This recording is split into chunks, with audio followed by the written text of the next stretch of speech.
10 News. Welcome to the Power Lunch. Our guests today are social media specialist Sherilyn Starkey and author and commentator Fred Litwan, whose new book is I Was a Teenage JFK Conspiracy Freak. Welcome to both of you. Hi. Great to see you here. Thank you. Great to be here. Fred, how's the book going? Oh, it's going really well. You know, lots of publicity. I got a nice article on Quillette, an excerpt of the book, and I'm looking forward to some other excerpts being published shortly in other media.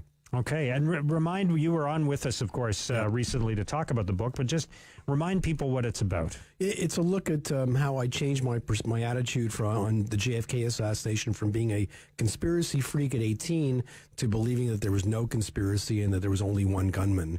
Right.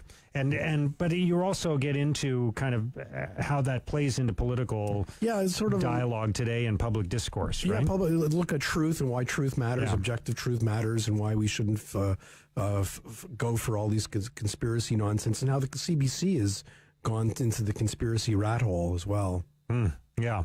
All right, Sherilyn, how are you? What's Fantastic. new with you? Busy, working, lots of great clients, and just this week have passed my first year having been gone out on my own as an independent, so celebrating that. Okay, good. Well, good for you. I hope it's working out well. And you were traveling recently? Yes, in the UK, visiting my mother-in-law and my in-laws up in on the Wirral in the UK, right near Liverpool. Okay, and how was that?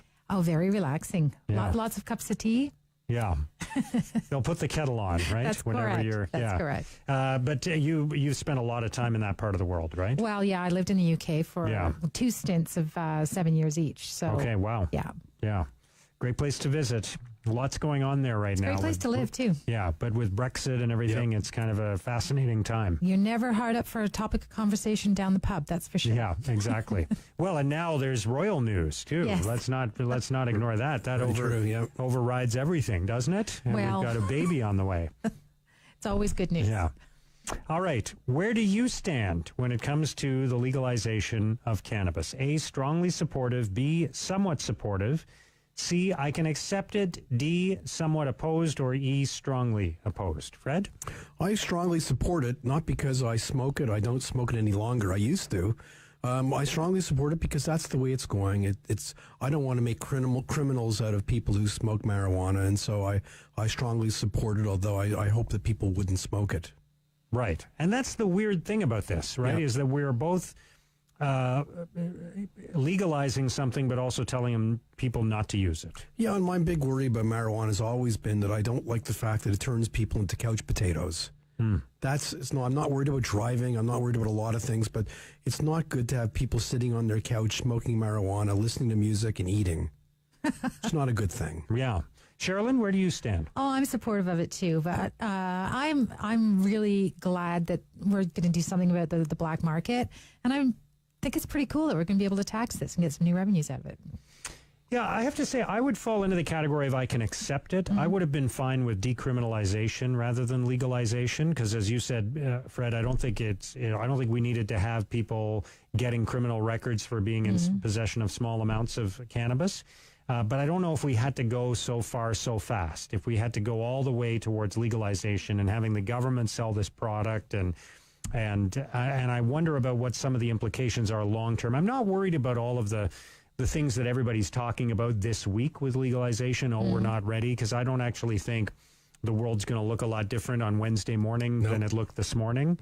I hate to point this out, but there are people actually consuming cannabis in Canada already. A lot. And have been for some time. Yes. So it's not like we just invented this. It's not new, but my big joke is that people who are going to be very disappointed when they go to their local store and they perhaps can't get their BC bud as readily as before. Yeah. But so, there's that too, that it's going to, in a way, it might even be harder to access for some people. I worry about the message we're sending young people, though. That's the biggest issue for me, is that I think it's a lot, or it might be more difficult to convince young people that it's harmful if it's now a legal product. And not only is it a legal product, but it's the government that's selling it to you. So, how can you say that this is harmful to me if I can actually order it from the government? That's who's giving it. Yeah, but that's the same paradigm as booze, right? So we tell our kids now, it's harmful, stay away from it, don't touch it till you're 19, and then, go for it. So Right. it'll be the And same. how's that working out? Yeah, exactly. But it'll be the same with pot. Kind of the same paradigm. I guess I would say that's what I worry about. Is it will be the same, because I think that alcohol can be a harmful substance, particularly for young people. Yes. And I know that you can argue the pros and cons of prohibition, but we are basically saying that cannabis is as appropriate and acceptable for them when they are 18 or 19 years of age, depending on the jurisdiction, as alcohol, and that worries me. And the big worry there is, of course, from 18 to 22 or 23, that's a very vulnerable time period for people to use marijuana. It really affects your brain quite radically at that point. Yeah. That's a big concern. That's what I worry about. So I don't think that's any more of a concern than alcohol. They're equally concerning. I'm not saying that it's less concerning than alcohol, but they're equally concerning. There's a lot of health risks from underage people using alcohol. There's a whole thing in the UK. It was in the newspapers when I was there last week about children as young as 10, 12 years old going out binge drinking and getting, serious renal damage from it. It's a common occurrence. Yeah, not to mention what young people do under, I'm saying children, youth. Yes. People who are under 18 or 19 do when they have consumed alcohol. Yeah, exactly. Right? Which isn't directly related. I mean, there's the impact of the alcohol on them physically, but there's also the impact on their behavior. Yes, that's right. And the dangerous behavior they can get involved in. There's no easy answer to this. No. But I just worry that we are sending a message exactly that message, Sherilyn, which is that cannabis is as acceptable as alcohol, because I'm not sure that's the message that most kids would have today.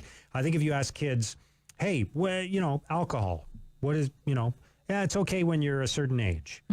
Drugs are bad, right? That would be the message that a 12-year-old would have. Drugs are bad. Don't do drugs. Don't do drugs. Now we're saying drugs are okay. Some drugs are okay. Drugs are as okay as alcohol at a certain point when you're a certain age.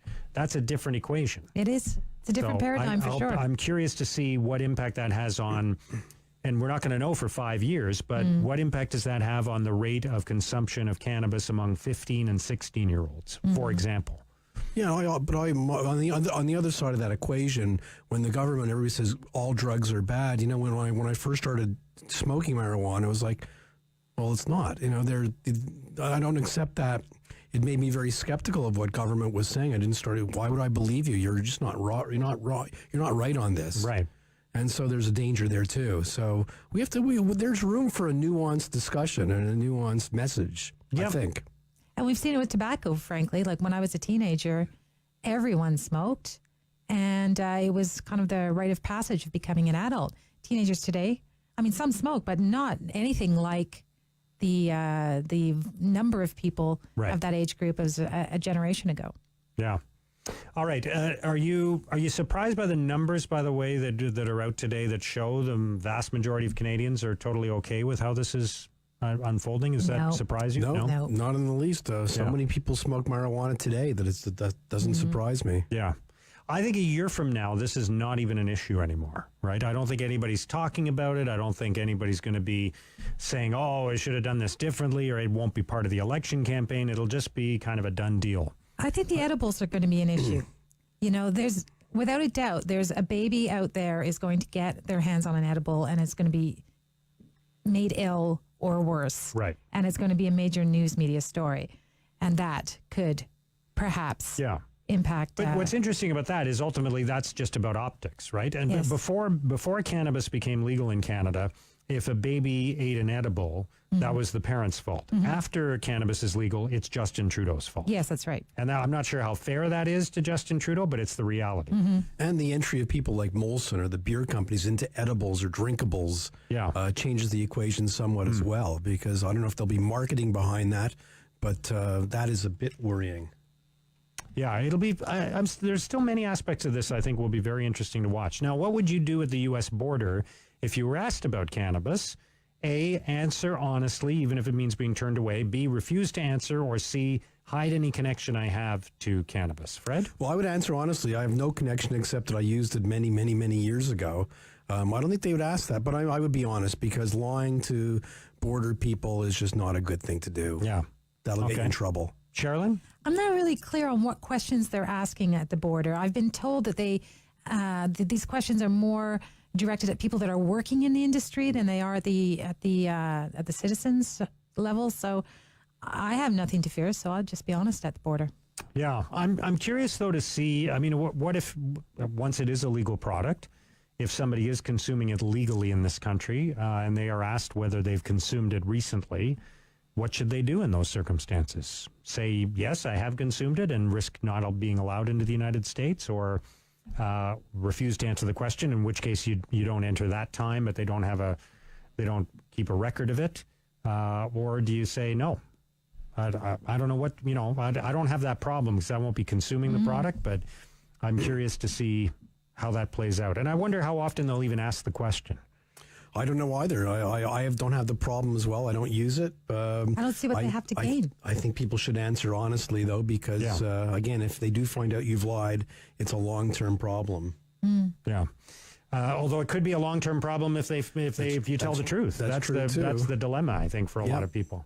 All right, coming up on the Power Lunch, what is the most interesting thing Donald Trump said last night in his interview with 60 Minutes? Our guest today, author and commentator Fred Litwan, whose new book is I Was a Teenage JFK Conspiracy Freak, and social media specialist Sherilyn Starkey. We'll be right back. There's always more to the story. Ottawa Today with Mark Sutcliffe. We'll be right back on 1310 News and Rogers TV.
To the Power Lunch on 1310 News. Time for another bite into the big topics of the day. Our guests today on the Power Lunch are social media specialist Sherilyn Starkey and author and commentator Fred Litwan, whose new book is I Was a Teenage JFK Conspiracy Freak.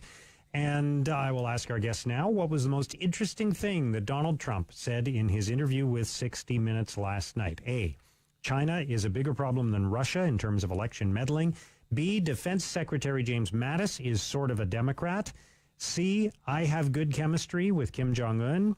D, I don't trust everybody in the White House.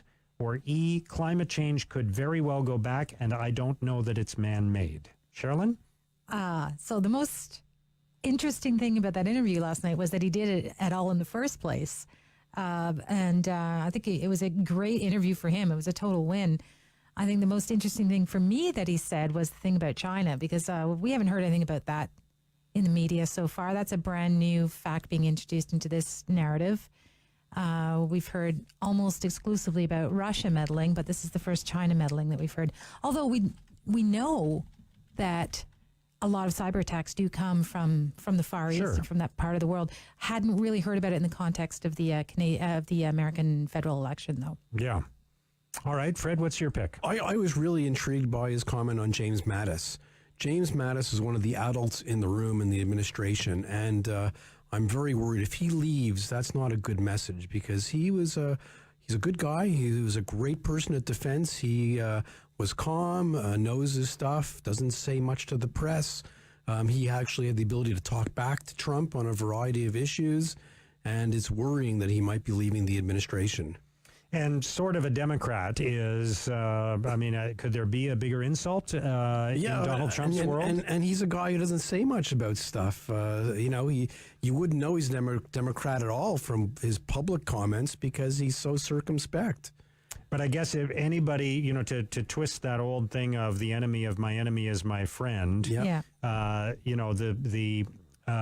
anybody who behaves like my enemy must be friends with my enemy is kind of how Trump views the world, right? So if you don't agree with me, then you must be a Democrat. Absolutely. So I find it worrying. Yeah.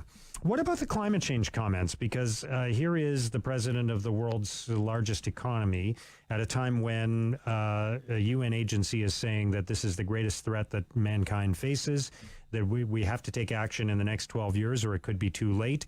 And he's saying, well, this could just be rise and fall of temperature. We have nothing to do with it. It'll probably, we'll have an ice age someday. He's effectively buying that theory. Well, I don't buy the theory, but I don't think it really matters because China has been very clear.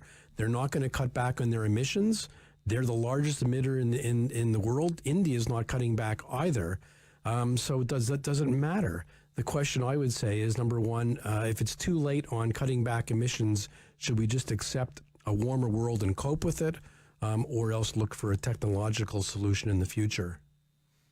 Sherilyn, what do you think about that? Do you worry about climate change and the impact that it could have on the planet and whether we're taking it seriously enough?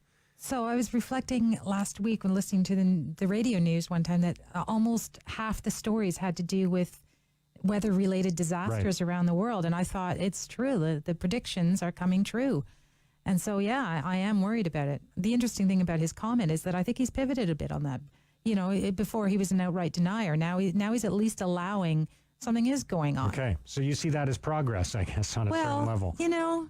I guess the facts speak for themselves. I mean, he's going out to he's down in the States at this disaster area right now. He can see with his own eyes that things are happening.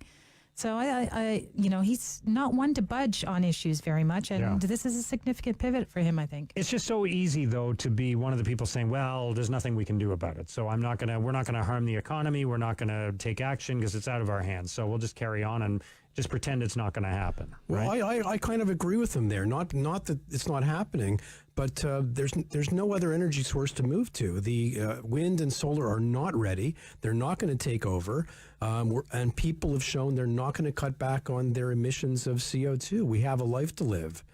I think the solution has got to be technological. There's got to be a sort of a Manhattan Project to look for some sort of new source of energy that will solve this problem. And so in a sense, I think he's right. Okay. And it's a populist opinion, too.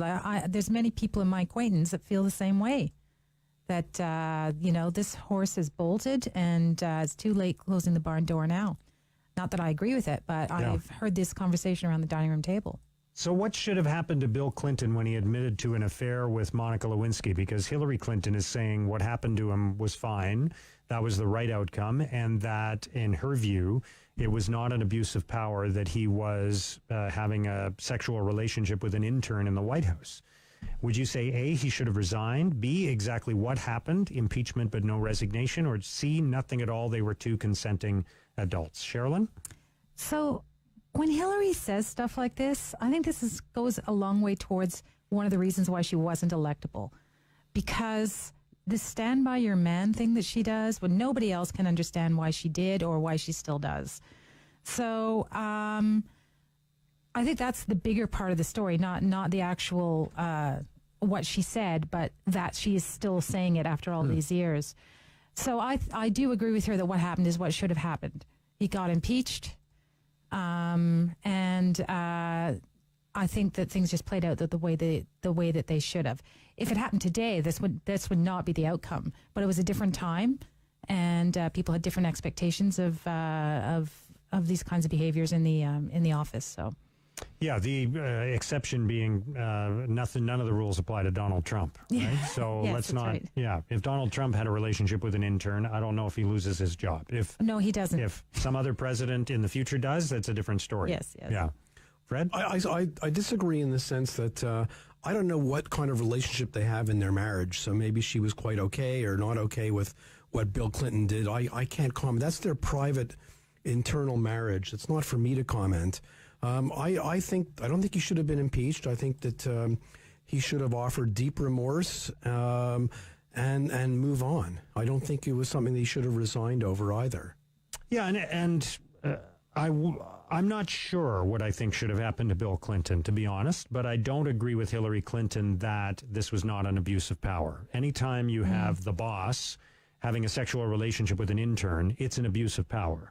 And it doesn't matter how old the individuals are. The woman could be 50 and the man could be 30, and it still would not be appropriate, and it still would be potentially an abuse of power. It has nothing to do with how old Monica Lewinsky was or whether she, quote unquote, consented.